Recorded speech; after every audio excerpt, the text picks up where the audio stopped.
We want the Inspector General of Police to give Nigerian people and the people of Osun State words of assurance and affirmation that the election that is coming will be credible and that the police still have the capacity to provide security for the safety of the people of Osun State. With Osun State set to go to the polls on August 15, 2026, the National Human Rights Commission is raising concerns over the growing use of inflammatory, divisive, and potentially hateful rhetoric ahead of the governorship election. The Commission says, while political competition is a fundamental part of democracy, words that threaten the dignity, safety, and rights of citizens must not be allowed to turn an election into a trigger for violence. The warning comes amid heightened political activities in Osun, including protests by political actors such as the Accord Party, as parties and supporters intensify their campaigns ahead of Saturday's vote. For the National Human Rights Commission, the focus is not on which political party wins, but on ensuring that every citizen can participate in the election without fear, intimidation, or discrimination. Freedom of expression is a fundamental human right. However, freedom of expression carries responsibilities. It does not provide a license to incite violence, promote hatred, dehumanize others, or deliberately provoke hostility against persons or communities. The Commission says recent statements attributed to some prominent individuals have raised concerns because of their potential to deepen ethnic, religious, and political divisions. It warns that hate speech should not be dismissed as ordinary political rhetoric.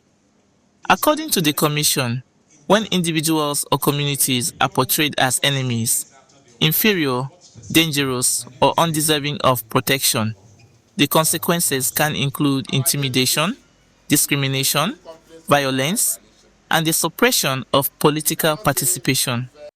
And with Osun voters preparing to make their choice, the Commission says there is no room for rhetoric that could undermine the credibility and peaceful conduct of the poll. The Commission is therefore calling on candidates, political parties, and their supporters to campaign on issues, policies, programs, and competence, not hatred or division. Religious and traditional leaders are also being urged to use their influence to promote tolerance, while the media is being asked to inform the public without becoming an amplifier of incitement. Hate speech should not be dismissed as mere political rhetoric or provocative language. When public discourse portrays individuals or communities as enemies, inferior, dangerous, or undeserving of rights and protection, it can contribute to discrimination, exclusion, intimidation, and violence. Perhaps one of the Commission's most significant interventions ahead of the Osun election is the establishment of a situation room to monitor and document human rights concerns. The platform is designed to receive credible evidence of hate speech, incitement, intimidation, and other violations during political activities. The Commission says reports received will be documented and, where necessary, followed up with the relevant authorities. If that evidence is sent to the National Human Rights Commission, this situation room is ready to receive that evidence, to document it, and will follow it through the authorities to make sure that such people are held accountable. The Commission says the responsibility for a peaceful election does not rest with security agencies alone.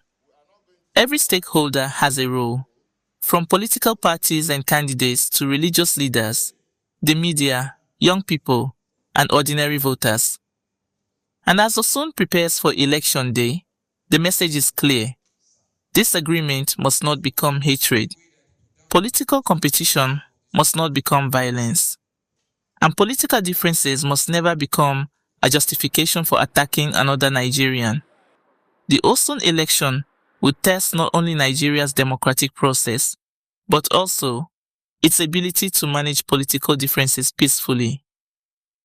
For the National Human Rights Commission, prevention is the priority, because the real victory on election day is not simply who wins the ballot, but whether the people of Osun can vote freely, safely, and peacefully.